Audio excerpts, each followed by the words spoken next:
agama ada gugatan mandiri. Artinya dengan gugatan mandiri itu orang itu bisa secara sendiri membuat gugatan. Kerja keras, kerja cerdas, dan kerja ikhlas. Semua satker yang ada di wilayah PTA Palangkaraya ini semuanya punya komitmen yang kuat.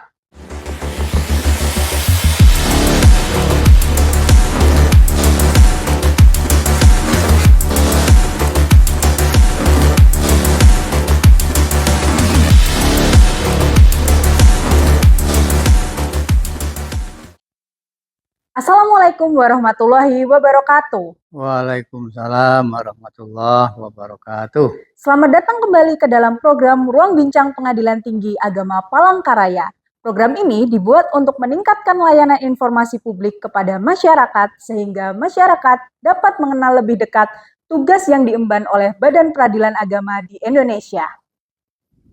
Saya Dania Nalisa Indah akan menemani pemirsa sekalian bersama narasumber yang sudah dipastikan ahli di bidangnya. Untuk topik yang kita bahas pada episode kedua ini adalah kiat meraih WBK wilayah bebas dari korupsi dalam zona integritas. Jadi jangan kemana-mana, lihat, dengar, dan pahami. Ya, seperti yang kita tahu bahwa setiap instansi pemerintahan pasti berlomba-lomba untuk membangun zona integritas untuk meraih predikat WBK, wilayah bebas dari korupsi. Sebenarnya apa makna dari WBK itu dan mengapa seluruh instansi di Indonesia itu semuanya berlomba-lomba untuk meraih gelar tersebut? Ya. Terima kasih. WBK itu kan kepanjangan dari wilayah bebas dari korupsi. Nah, WBK ini itu adalah satu predikat, satu sebutan yang diberikan kepada satu unit kerja yang berhasil menerapkan program reformasi birokrasi.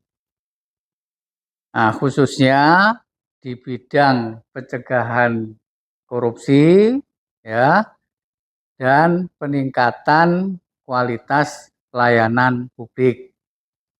Nah, kita tahu kan salah satu program prioritas Mahkamah Agung adalah peningkatan reformasi birokrasi.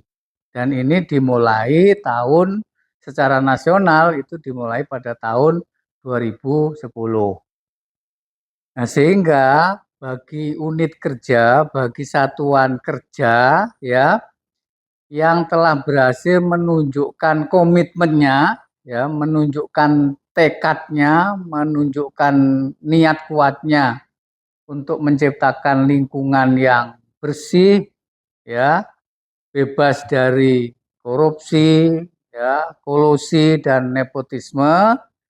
Nah, serta bertekad untuk memberikan pelayanan yang berkualitas, pelayanan yang prima kepada publik, kepada masyarakat.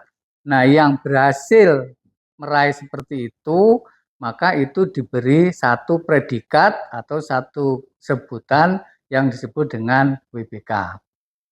Nah, kenapa unit kerja sekarang ini berlomba-lomba untuk mencapai itu, ya, untuk mencapai WBK itu, karena ya kalau unit kerja itu sudah berhasil untuk memperoleh WBK, WBK itu kan sebagai simbol, ya, sebagai tanda bahwa unit kerja tersebut telah berhasil memberikan pelayanan yang baik, ya, pelayanan yang prima kepada masyarakat dan unit kerja itu telah konsisten, telah berhasil untuk melakukan pencegahan korupsi, kolusi dan nepotisme di satuan kerja itu. Nah, sehingga satuan kerja atau unit kerja yang sudah memperoleh predikat WBK itu adalah satu predikat yang bergengsi. Kenapa? Satu predikat yang baik, yang tidak sembarang unit kerja itu bisa memperoleh hal seperti itu.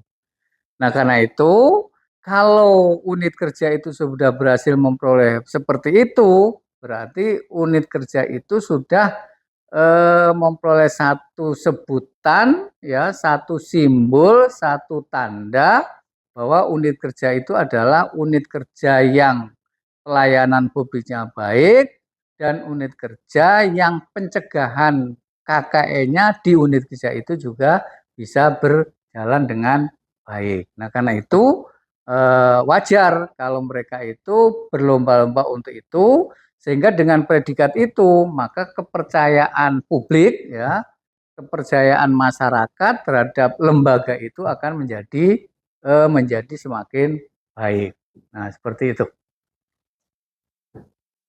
Ya, jadi seperti itulah kenapa banyak instansi di Indonesia berlomba-lomba untuk meraih gelar WBK. Karena bukan hanya suatu penghargaan yang bergengsi, tetapi WBK adalah bentuk nyata bahwa setiap instansi tersebut bebas dari KKN. Seperti itu. Karena berhubungan dengan topik korupsi yang saat ini sedang sensitif di Indonesia, sebaiknya apa yang menjadi langkah konkret dari setiap instansi untuk merubah mindset dan kultur set agar lebih berintegritas dalam memberikan pelayanan publik, sehingga gelar WBK tidak hanya sekedar gelar, tetapi juga bisa diterapkan dalam instansi yang mendapatkannya. Baik, jadi hal-hal yang perlu dirubah dalam kaitan dengan kultur set maupun mindset dalam pembangunan zona integritas ini, pada pokoknya yang harus dirubah itu adalah budaya berpikir dan berperilaku sesuai dengan prinsip dan nilai-nilai kebenaran dan kebaikan. Nah, antara lain yang perlu ditekankan, yang perlu diperhatikan, yang perlu dirubah itu adalah menerapkan pola jujur dan transparan. Nah, sehingga kalau satu unit kerja itu melakukan pembangunan zona integritas, maka dia wajib memberikan setiap informasi yang penting itu dengan jujur dan terbuka. Nah, karena itu segala informasi yang diberikan, apalagi informasi itu sifatnya penting, maka itu harus dilakukan secara jujur. Artinya yang diinformasikan itu sudah dinilai itu suatu informasi yang benar. Dan terbuka di sini artinya informasi itu sudah enggak dirahasiakan lagi, enggak ditutupi lagi, tapi memang sengaja itu diinformasikan kepada publik. Nah, berikutnya juga yang perlu diterapkan, yang perlu dirubah itu adalah satu sikap untuk selalu memenuhi komitmen dan janji yang diberikan. Nah, kita tahu bahwa yang namanya satu instansi itu kan punya pelayanan. Dan punya pelayanan itu pasti pelayanan itu disertai dengan satu standar operasional pelayanan atau yang dikenal dengan SOP. Nah, SOP itu adalah merupakan satu janji unit kerja untuk memenuhi pelaksanaan kinerjanya ya sesuai dengan SOP itu. Nah, karena itu yang perlu ditekankan bahwa setiap anggota di unit kerja itu harus bertekad untuk memenuhi janji, ya, memenuhi pelayanan sebagaimana yang disebutkan dalam SOP itu. Nah, seperti itu. Sehingga dengan SOP itu maka satu unit kerja itu bisa menyelesaikan pekerjaannya itu tepat waktu.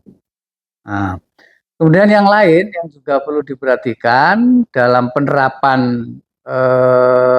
zona integritas secara konkret itu di dalam satu unit kerja itu supaya menghindari konflik kepentingan.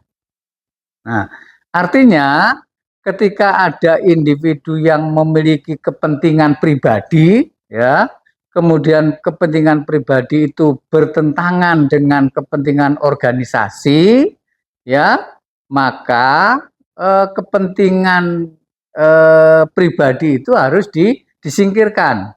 Kepentingan pribadi itu harus dikalahkan, jangan sampai kepentingan pribadi itu mengganggu, mempengaruhi keputusan yang diambil karena ada kepentingan pribadi. Nah, makanya kalau di pengadilan ini, di dalam hal untuk menghindari konflik kepentingan itu, kalau memang ada orang berperkara itu ada hubungan keluarga, ya ada hubungan teman atau ada hubungan yang dekat, itu pegawai itu harus mengundurkan diri untuk tidak melayani itu guna menghindari konflik kepentingan. Karena apa? Kalau selama ada itu konflik kepentingan, maka keputusan yang diambil itu nanti tidak bisa objektif. Nah, karena itu jangan sampai di satu unit kerja itu kepentingan pribadi itu mengalahkan kepentingan organisasi atau kepentingan pribadi itu sampai mengganggu pelayanan publik. Nah, yang terakhir juga yang perlu dirubah, yang perlu diterapkan di dalam pembangunan zona integritas itu adalah kepatuhan pada kebijakan dan peraturan. Nah, kita tahu setiap unit kerja itu kan pasti ada aturan, pasti ada kebijakan. Nah, setiap anggota, setiap pegawai, setiap siapapun yang ada di unit kerja itu harus dibiasakan, ya, harus membudayakan untuk taat patuh kepada kebijakan dan aturan yang sudah diatur di unit kerja itu. Nah, seperti itu. Kenapa? Karena kalau sudah aturan, ya, atau kebijakan yang dibuat itu tidak dipatuhi oleh anggota, oleh pegawai yang ada di unit kerja itu, nah itu nanti pasti akan berakibat mengurangi kesempurnaan, mengurangi kebaikan pelayanan yang diberikan kepada publik. Nah, saya kira kalau budaya-budaya yang seperti saya sebutkan itu diterapkan di satu organisasi, maka lama-kelamaan itu akan menjadi kebiasaan, lama-kelamaan akan menjadi budaya, sehingga pada intinya, pada akhirnya, maka dengan budaya itu, pelayanan pegawai di unit kerja itu kepada publik, insya Allah akan menjadi semakin baik, menjadi semakin berkualitas. Nah, seperti itu. Ya, jadi seperti itulah rekan-rekan bagaimana untuk membangun mindset dan kultur set yang ada di unit kerja. Tapi untuk masyarakat juga, apabila ada yang menanyakan bagaimana transparansi itu ada, bisa dicek di website instansi kerja masing-masing. Di sana sekarang sudah banyak informasi yang transparan, seperti contohnya tadi SOP yang disebutkan Bapak, di sana juga bisa dilihat, ataupun informasi-informasi lainnya yang dapat membantu Anda semua, masyarakat semua, untuk melakukan birokrasi di pemerintahan seperti itu. Nah, di Pengadilan Agama Sewilayah Kalimantan Tengah sendiri, Pak, ternyata ada 3 yang sudah meraih gelar WBK, termasuk Pengadilan Tinggi Agama Palangkaraya. Kalau tadi Bapak membahas secara garis besar apa yang harus dilakukan suatu instansi kerja, tetapi kalau ini sebaiknya apa yang harus dilakukan khusus untuk pengadilan agama, Pak? Yang lain yang belum memperoleh WBK untuk memulai membangun zona integritas ini agar bisa lulus dan diberi kesempatan untuk mendapatkan asesmen dari Menpan RB sehingga berkesempatan mendapatkan gelar WBK.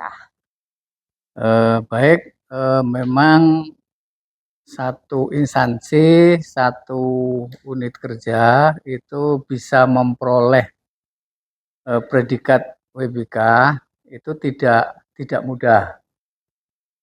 Tapi mereka harus bekerja keras, ya, bekerja secara kompak, ya, dan juga bekerja secara cerdas dan profesional untuk menggapai predikat itu.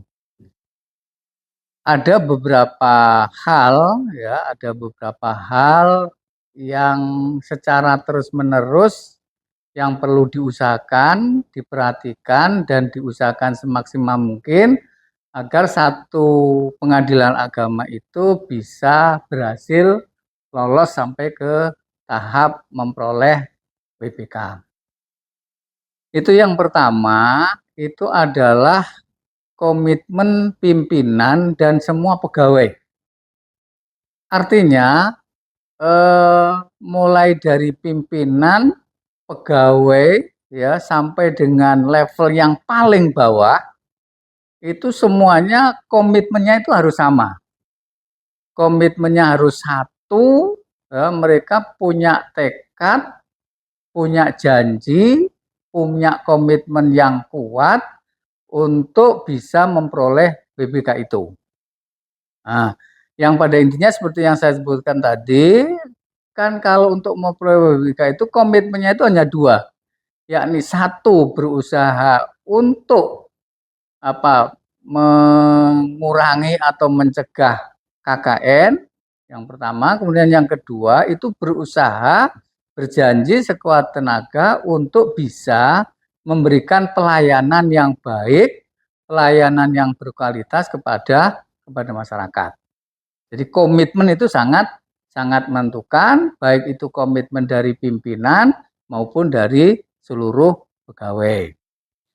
Nah, kemudian yang kedua, yang strategi yang perlu diusahakan itu adalah berusaha untuk menciptakan satu kebijakan, satu inovasi yang bertujuan untuk memperoleh kemudahan pelayanan.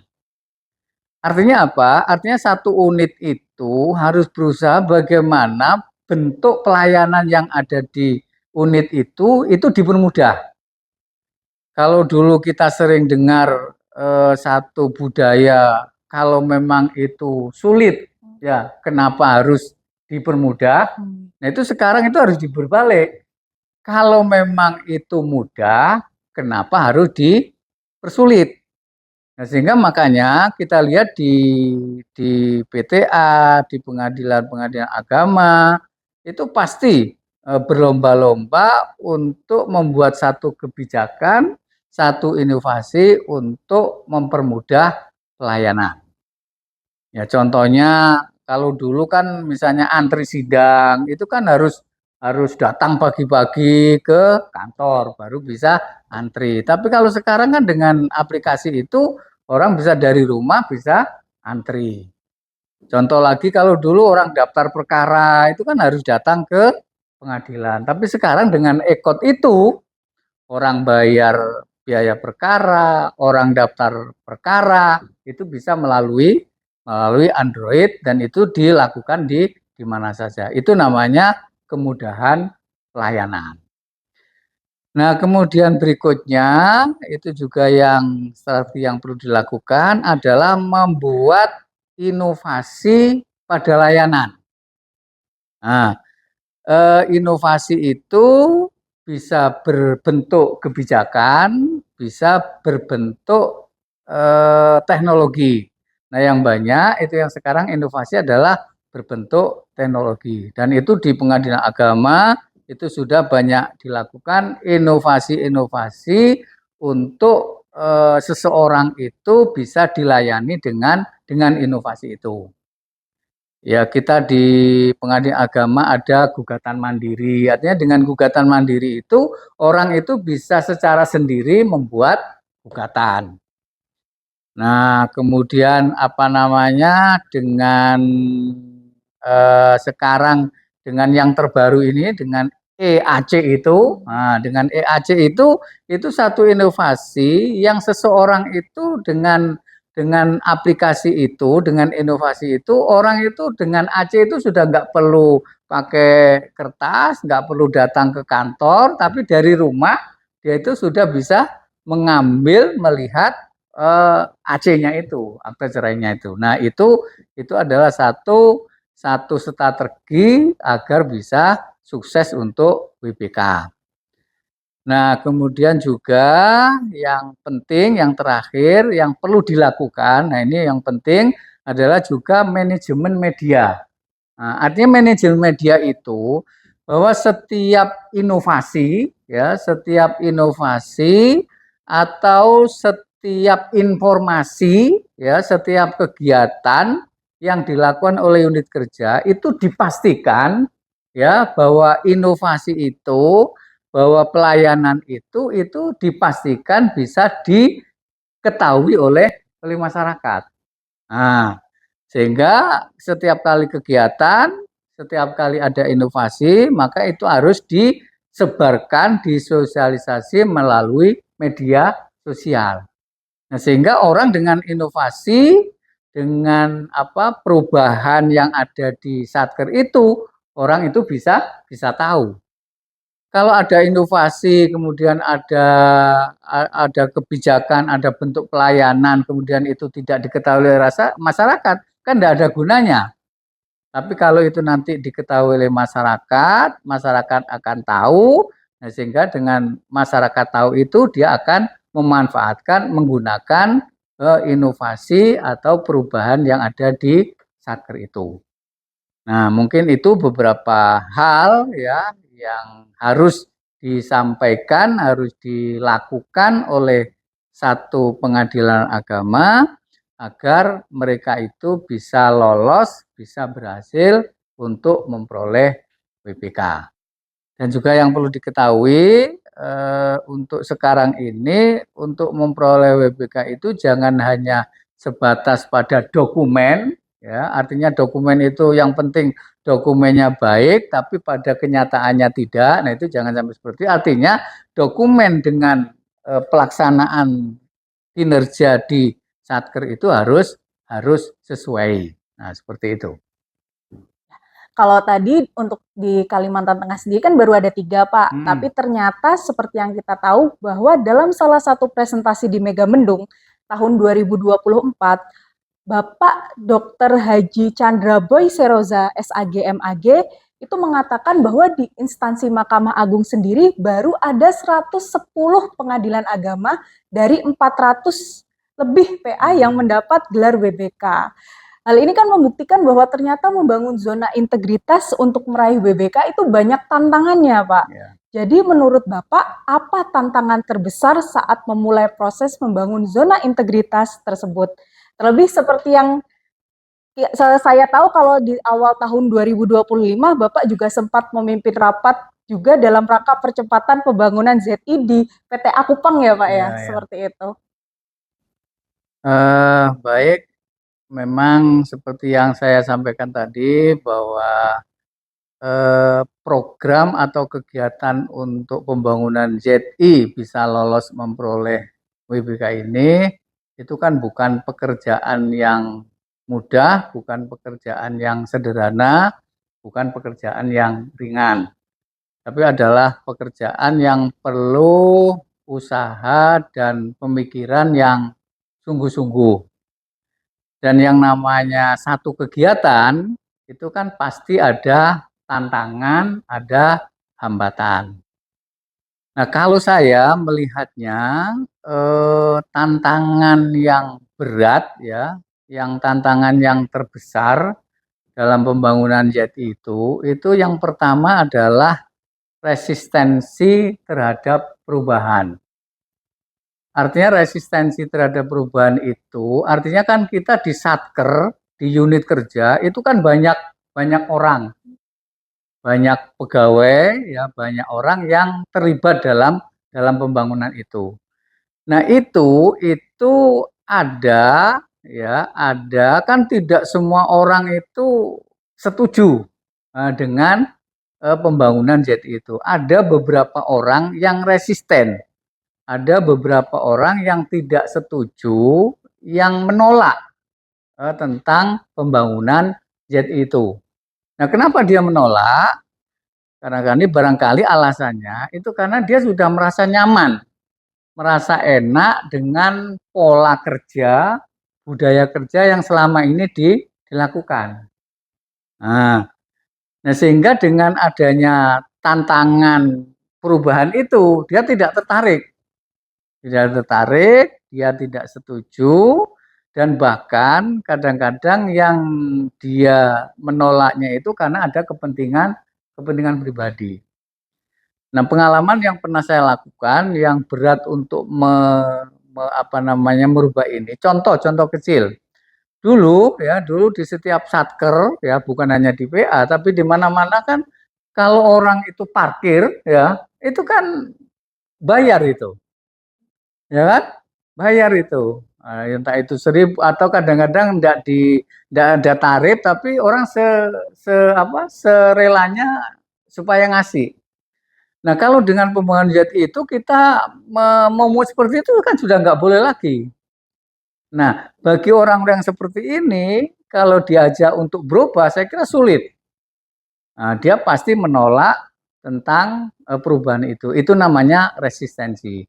Nah, untuk mengatasi resistensi terhadap perubahan ini, tentunya pimpinan tidak henti-hentinya untuk memberikan kesadaran kepada mereka tentang pentingnya perubahan.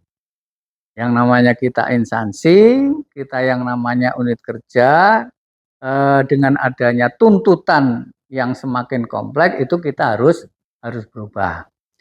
Nah, sehingga dengan resistensi dari beberapa pegawai itu tentunya yang bisa kita lakukan sebagai pimpinan, sebagai atasan itu adalah memberikan kesadaran kepada yang bersangkutan akan pentingnya perubahan, sehingga dengan dengan sosialisasi, dengan pengertian yang kita berikan itu, kita harapkan pegawai yang resisten itu sadar sehingga dia mau bersama-sama untuk melakukan perubahan yang diinginkan oleh sebuah instansi atau sebuah unit kerja. Nah, kemudian tantangan lain yang juga saya anggap berat, ya itu adalah kurangnya komitmen pimpinan.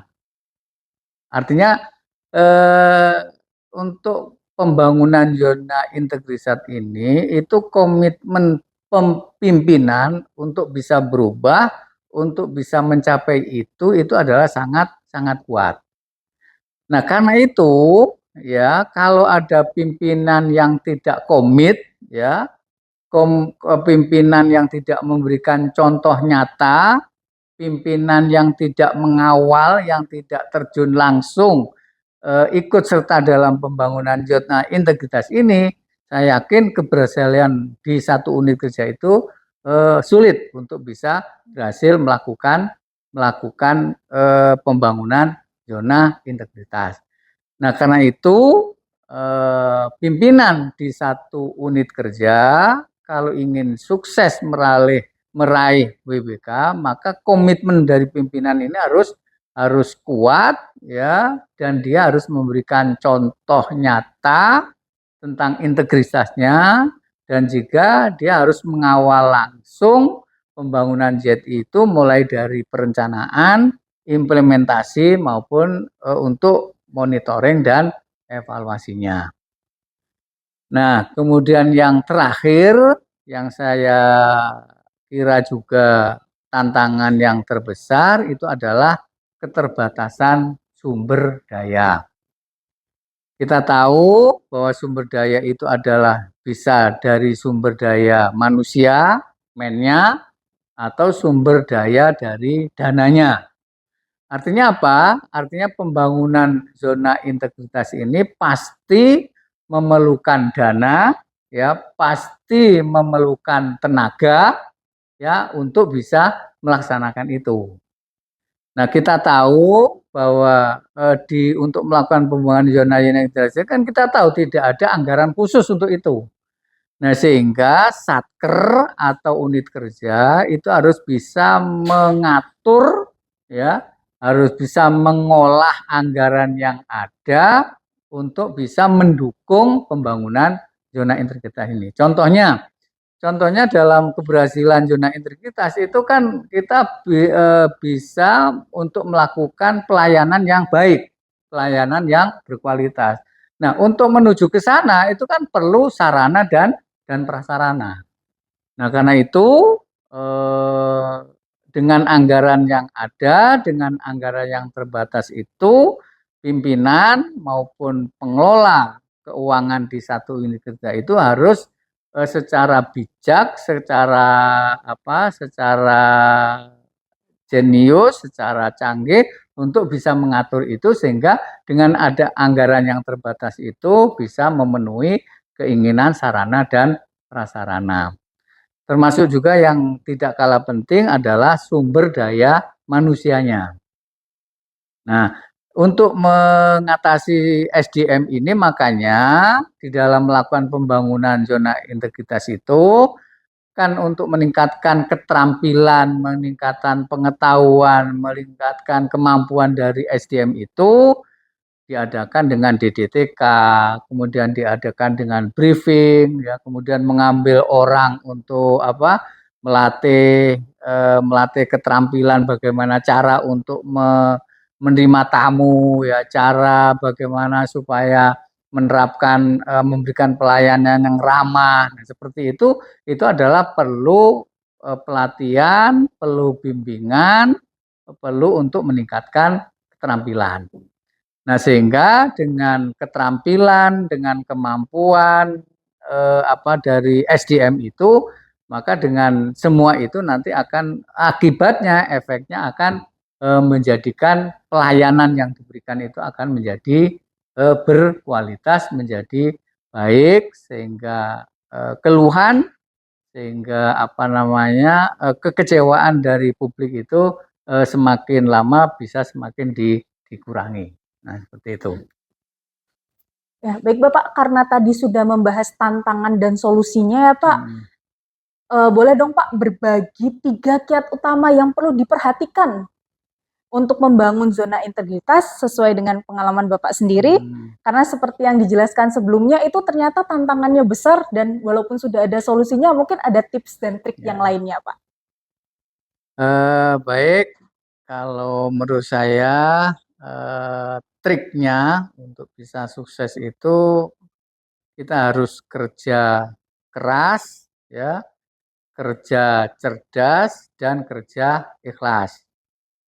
Nah, kerja keras itu artinya kita kerja itu tidak hanya memenuhi formalitas, ya, tapi kita kerja keras itu kerja semaksimal mungkin dengan target hasil yang maksimal. Bukan hanya kerja yang selesai pekerjaan sesuai dengan formalitas. Nah, kemudian kerja cerdas itu artinya kerja yang memang dilandasi dengan pengetahuan, keterampilan sesuai dengan pekerjaan. Sehingga dengan kerja cerdas itu, pekerjaan yang kita lakukan itu tidak salah. Pekerjaan yang kita lakukan itu tidak ada celah kekurangannya. Tapi pekerjaan itu karena dilandasi dengan satu pengetahuan, ya, satu keterampilan memang yang mumpuni, maka hasilnya akan menjadi maksimal. Nah, yang terakhir juga yang tidak kalah penting, triknya kita harus kerja secara ikhlas. Artinya ikhlas itu kita kerja itu bukan karena hanya dilihat oleh pimpinan. Kita kerja itu bukan karena hanya untuk memenuhi kewajiban kita datang ke kantor. Tapi yang lebih penting, kita kerja ikhlas itu kita di samping kerja memang memenuhi kewajiban sebagai ASN, sebagai aparat peradilan, tapi yang lebih penting kita kerja itu adalah karena untuk memperoleh ridho hanya karena Allah Subhanahu wa Ta'ala. Kalau kita itu kerja itu sudah bisa betul-betul ikhlas, maka siapapun pimpinan, kondisi apapun kantor itu, kita akan pasti bekerja dengan baik. Kita akan bekerja sesuai dengan tupoksi kita bekerja sesuai dengan yang sudah dibebankan kepada kita. Karena apa? Kita merasa bahwa pekerjaan kita, apa yang kita lakukan di kantor itu, tentu nanti pasti akan kita pertanggungjawabkan kelak di hari akhir nanti. Nah, sehingga saya kira dengan 3 trik itu, insya Allah kita akan bekerja dengan baik, ya, bekerja sesuai dengan aturan, tidak melanggar aturan, dan kita bekerja sesuai dengan apa yang sudah dibebankan kepada kita. Baiklah, seperti itu untuk teman-teman di Satker. Jangan lupa untuk kata-kata Bapak, tips dan trik dari Bapak bahwa ternyata untuk meraih predikat BBK salah satunya adalah kerja keras, kerja cerdas, dan kerja ikhlas. Nah, sebelum acara ditutup, apakah Bapak mempunyai closing statement untuk teman-teman di Satker? Baik, karena program pembangunan ZI ini merupakan program prioritas, baik itu dari Mahkamah Agung, Badilak, PTA, yang harus diikuti oleh semua Satker, maka diharapkan semua Satker yang ada di wilayah PTA Palangkaraya ini semuanya punya komitmen yang kuat, punya semangat, punya tekad yang kuat untuk semuanya itu bisa berhasil memperoleh WBK ataupun WBBM. Karena dengan memperoleh WBK dan WBBM itu akan menimbulkan kepercayaan yang baik terhadap lembaga peradilan yang kita miliki ini. Tidak terasa sudah sampai di penghujung acara. Terima kasih kami ucapkan kepada Bapak Wakil Ketua karena sudah sharing wawasan dan pengetahuan. Semoga apa yang kita bahas pagi ini bisa bermanfaat bagi kita semua, terutama para instansi yang ingin membangun zona integritas menuju WBK. Wabillahi taufik wal hidayah. Wassalamualaikum warahmatullahi wabarakatuh. Masyarakat tahu hukum, masyarakat hidup makmur.